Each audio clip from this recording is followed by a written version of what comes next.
What is the bleeding edge of your research and work? So the bleeding edge is, so for instance, having thought about sort of the foundations, we're looking at how they can be applied at an individual level and how they can be applied at a community level. And I think that to some extent, how they're applied at a community level, particularly at post-Dunbar levels, larger groups in particular. So, our systems have, our bodies basically have instinct for how to manage group process at sub-tribal levels. So there's a heritage, there's a biological heritage of things that we have learned over the last few million years that give us guidance for how to deal with all manner of situations that can occur, in the biosphere or in people's relationships to each other or things like that.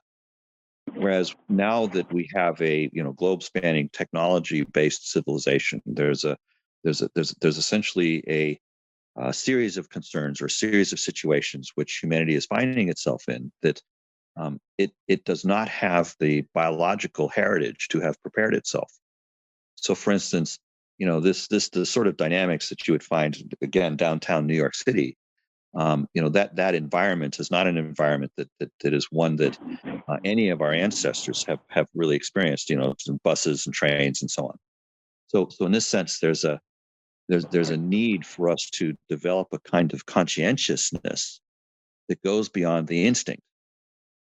And so in this sense, there's a need for us to be uh, much more conscious than the sort of falling back on what would be the biases or the habits or the kinds of things that would arise from a sort of built-in point of view, and to begin to really be able to account for that in terms of how we make choices at scale. So, for example, if you look at the way governance architectures are set up in the world today, you'll see, basically variations on three themes. You'll either see the sort of tribal council type process of some sort of Congress type thing where they're trying to scale that up, and of course, that works to some extent, but in the same sort of way that any kind of consensus process is going to be based upon the integrity of the people operating in that process and having lots of time and really good communication dynamics. That there's bandwidth limitations associated with that sort of dynamic. And then when you're looking at some sort of um, choice making process that's based upon a judicial model or choice making process that's based upon a hierarchical model, what would be the executive branch in this case? Again, you see these sort of advantages and disadvantages, but most of these systems, including the Constitution of the United States, is actually somewhat ad hoc, right? So, for instance, if you look at all the different models of governance that have been created in all the different places in the world, whether you're talking corporate governance or non-government organizations or obviously constitution type systems and things like that, for the most part, all of them have been created by groups of people, although they're very well-meaning, that didn't necessarily have the level of insight and skillfulness into the fundamental principles of choice itself.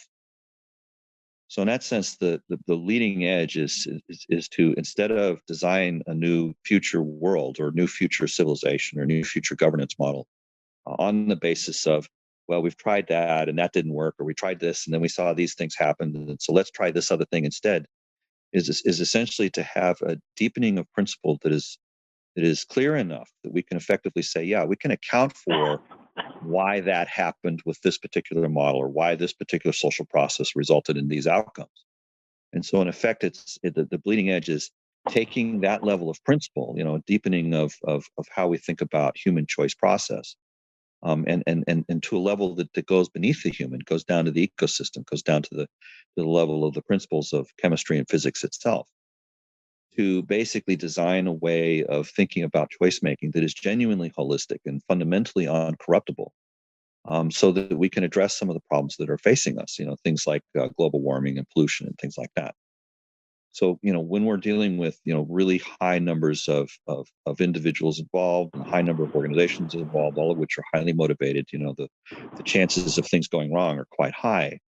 And in the kinds of situations where it's critically necessary that we get the right answer on the first time, that we can actually trust the outcome of that process, then the level of discernment necessary to design and build and create group choice making processes of that caliber is essentially the cutting edge. That's where the newness happens. basically about 5 years ago, 6, 7 years ago now, actually. But at one point, I didn't think it was possible. So I spent some amount of time trying to work on what would basically be a mathematical proof of impossibility, and that effort failed. And so after a couple of years of really trying to analyze the problem and really get down to the specifics of what's actually happening, what's really going on, what is the essence of this, and I came up with quite a number of characterizations of that, and eventually was able to show sort of a kind of compatibility to those different layers. So then once the sort of essential nature of the problem was characterized, then at least it became possible to propose solutions and say, does this actually address the problem, and is the language of the solution and the language of the problem compatible with one another? And a great deal of time passed, and I found that I needed to develop whole new sets of tools to work with this. So, for instance, the first set of tools was essentially to can we characterize the kind of things that would be necessary for a solution? And so, in effect, there's a kind of discipline about can we show that such and such a thing is necessary? That without this, for sure, it doesn't work. So that's a tool set of proof that's available to some groups. I mean, that sort of work was something that few people were really thinking about. But the next layer of what would be sufficiency, like once we've identified that, say, A is necessary, and then we work a little more and we discover that B is necessary, and then a little while later we might discover that C is necessary. And of course, you could go on and keep identifying necessary things, but at some point you basically say, well, let's see, we've identified A, B, C, and D, but wait a minute, D and A are the same. They're actually representative of the same thing. Maybe we can show that there's some way in which these are two different representations of the same necessary principle. And so someone at some point might basically ask, well, of these things, maybe there's some set of them that's equivalent to all the others, and that set is sufficient. And what would be the way in which we would know that a particular constellation of things that have been identified as necessary are adequate, that together they would be the minimum necessary set, but essentially that the set itself would provide sufficiency. In other words, that a solution could be created that was in some sense complete. And so what would be the method by which we could know something like that? So in effect, one of the things that the metaphysics does, and this is part of the reason why it's made such a difference in this particular space, is that insofar as the nature of the metaphysics has to do with epistemology, ontology, and axiology itself, i.e., what is, how do we know, and why do we care? Then in effect, there's a sense in which using this deep understanding of what it means to know something at all, that we can say something more specific about how do we know whether or not such and such a collection of ingredients is sufficient. So in effect, I was able to develop methodologies for proofs of sufficiency, and this I am pretty confident is cutting edge. Like that particular methodology or the particular processes by which something like that could be known, so far as I'm aware, is genuinely new information. But as you can see, having proof techniques in that particular space is critically important. I mean, in spaces where we're working on really hard, really barely tractable problems, that the notion that we could have some confidence that such and such a things were actually going to work is actually pretty important. So in this sense, it turns out there's a third layer, the third layer being essentially a notion of completeness. So rather than having just the bare minimum things necessary, what would be a notion that, if we were to create a new governance model, for example, that it would do all of the things that the existing governance model did well. And it would do the kinds of things that the existing governance model couldn't do.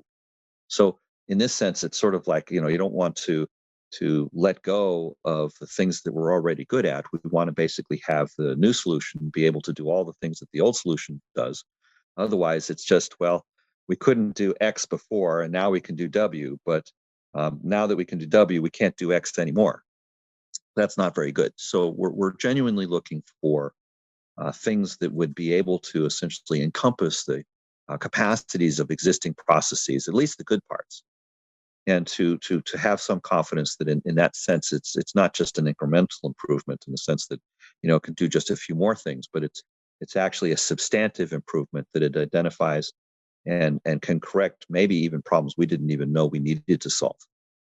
So, for instance, in design engineering, I kind of have developed a little bit of a habit around this, I sense, but I or at least a kind of litmus test that if I'm trying to solve a problem and I know there's a bunch of related problems to it, I'm looking for a solution that solves that entire collection of problems. And I'll know I'll have a good solution when I come up with something that's a solution to that. If I'm working on some technical challenge, for example, that the solution when I discover it, whatever it might be, however that happens, solves a lot of other problems that at the time I didn't even notice that I had.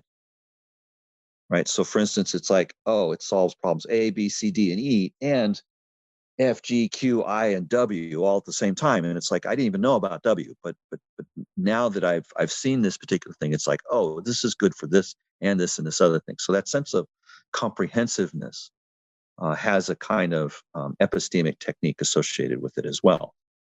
And so, in this sense, the epistemic techniques associated with necessity, with sufficiency, and with comprehensiveness turn out themselves to be distinct and separable and non-interchangeable methodologies. And so in this sense, if we're looking at kind of what the cutting edge of this research is, at least so far as I'm holding it, is to really be very, very, I guess you could say somewhat careful, but really being able to use these tools to address essentially what I consider to be the main essence of how we solve the great problem. So in effect, if we're basically saying, hey, we've spent however many tens of thousands, if not hundreds of thousands of years of getting skillful in dealing with change, and then the last 500 to 5,000 years becoming skillful in the nature of causation, that we could reasonably expect that we're going to spend at least the next 500 years getting skillful in the nature of choice, and that we need to become skillful in that particular nature because we are in effect in a situation where the technology has pressed upon us the capacity to make choices at a scale beyond anything that anybody in the historical world could ever have imagined. So in this sense, there's a notion of choice itself, making choice collectively, understanding the choice fundamentally, not trying to subsume it in causation, which is what science and tech currently try to do. Not try to essentially confuse it with all sorts of other topics, but to literally understand the nature of choice itself so that we can address Fermi paradox level kind of things. So in this sense, I think there's a tremendous amount of relevance associated with these kinds of questions, and also, fortunately, a tremendous amount of capacity to address these kinds of questions. And in that sense, this is very exciting.